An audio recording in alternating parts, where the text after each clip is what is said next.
The Friendly Cemetery Ghost. I lost my dad when I was 12, and my gift emerged soon after.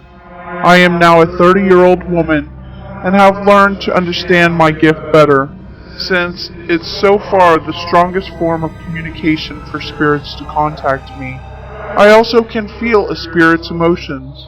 One could say I am an empath or a sensitive.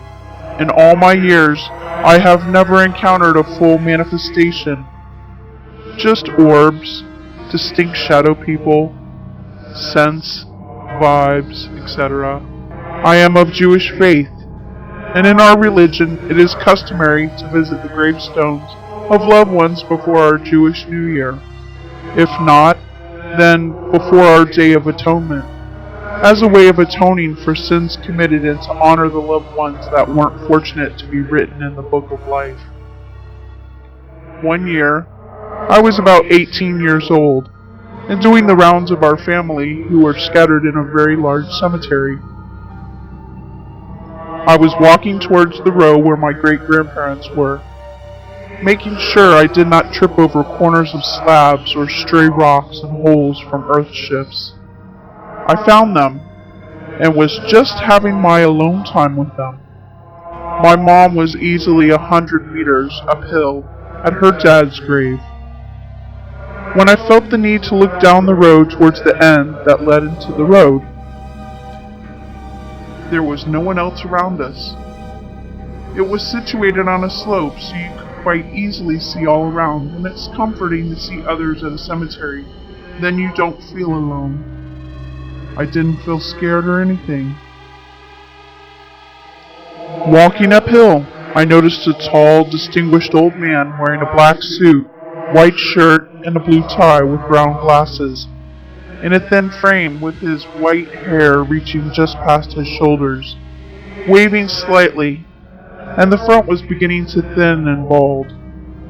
I looked at him and thought he could be the spitting image of a poetry judge I had a few years back at a convention in Florida.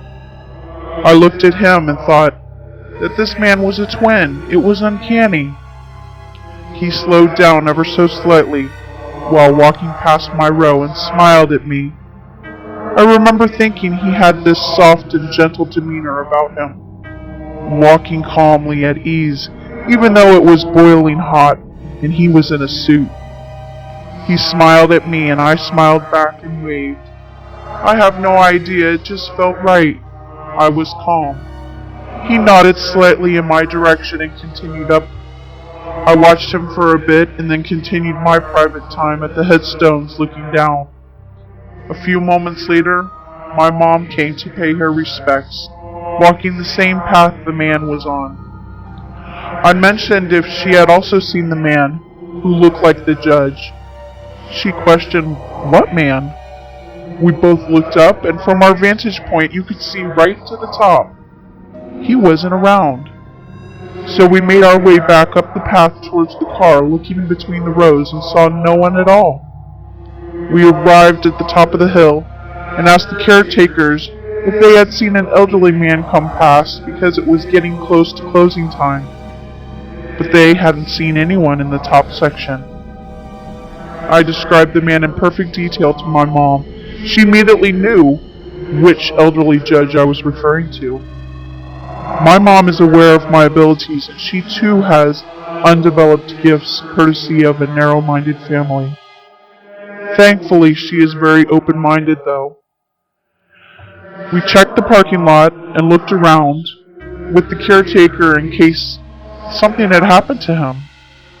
But the cemetery, for a lack of a better word, was dead. We were the last people.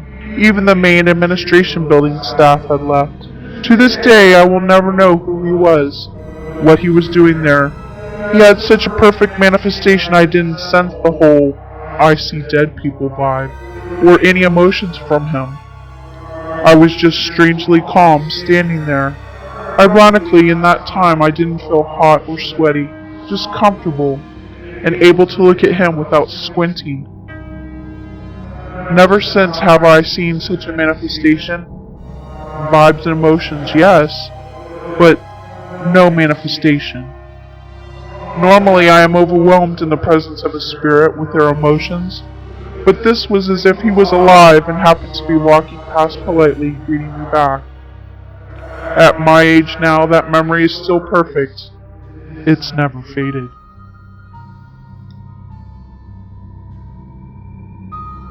The Nightgown. I was 16 years old when this happened and living with my aunt. I recall my first encounter with the little girl took place in broad daylight and while conversing with my aunt. The two of us were standing there looking out the picture window, overlooking the vacant lot, and immersed in conversation when I happened to notice a girl around the age of 10 or so just standing there at the edge of this lot staring at us. Normally I wouldn't have paid much attention to this, seeing as she lived in a pretty populated neighborhood. However, this child was wearing a nightgown. It was mid-afternoon and she was filthy. The nightgown was tattered, her hair was matted, and her face looked as though she hadn't bathed in some time. I quickly drew my aunt's attention to this girl and asked her if she could also see her. My aunt just stood there, mouth agape, and stared at her. The only words to come out of her mouth were, "Poor kid, I wonder if she's lost. I don't recognize her from around here." At that moment, my aunt headed towards the phone to call the police, hoping to help the child get back to her home. As my aunt picked up the telephone, I watched this girl kind of give a smile and go running into the vacant lot and then vanish. I couldn't believe what I had just seen, and stood there for a few moments searching for a sign of her. But she had unmistakably vanished. My aunt hung up the phone and tried to act as though it never happened. And when I questioned her on whether or not she had seen the girl vanish, she simply said, "What girl?" A few days later, I was again in the area of the house looking out the same window, thinking of the little girl when there she was. Except this time, she was standing in the lot just on the other side of the fence, just smiling at me. Her smile made me feel uneasy, and after her and I stood there staring at each other for what seemed like an eternity, I decided I would go outside and confront her. I made my way to the road and entered the lot. As I approached the child, she gave a little giggle and once again took off running. I watched her dart off through the lot and then vanish into the bushes. I was determined to get to the bottom of this, and so I walked over to these bushes, believing I would find her hiding amongst them. Instead, there was nothing. No sign of the girl. However, in the middle of this group of bushes was a small clearing, and something urged me, or rather drove me, to pick up a stick and dig at this clearing. So, with stick in hand, I began digging away at the soil, and after quite a while, the stick got stuck into something and then I pulled at whatever it was. When I pulled the object out from the ground, I noticed it was a piece of fabric. It suddenly dawned on me that this scrap of material looked identical to the little girl's nightgown. Chills filled my body, and I immediately dropped the fabric and went running back into the house. I knew that the little girl had been trying to tell us something at this point, and I probably should have gone to the authorities and reported what I found. But because of where I was in life at the time, I didn't know how to handle it, and I decided to let it go. It was then that the little girl started tormenting me. My bedroom was adjacent to the area where I discovered a piece of her nightgown. I was just on the other side of the fence, and the next night I was sitting up late in my bedroom with a candle only for light, doing teenager things and listening to music, when I heard giggling.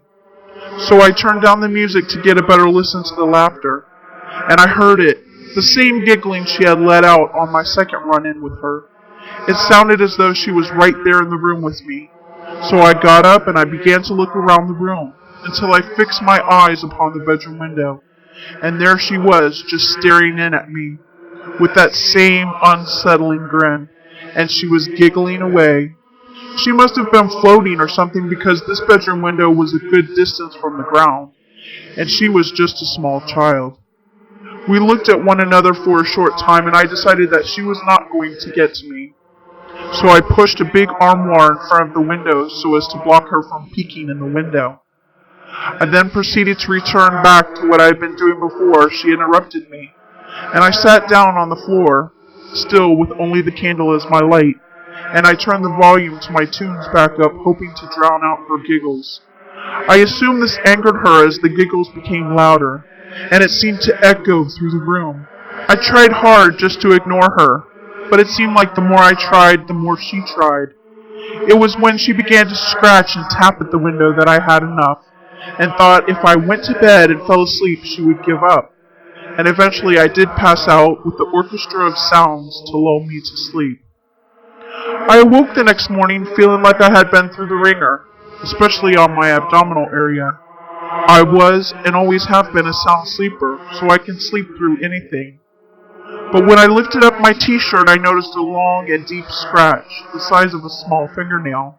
I knew right away that I was in trouble, and that she meant to harm me. For the remainder of my stay at my aunt's, I began sleeping in the living room, and I didn't have any more occurrences. I ended up moving out abruptly and never looked back, but to this day I think of the little girl and wonder whether or not she was ever laid to rest.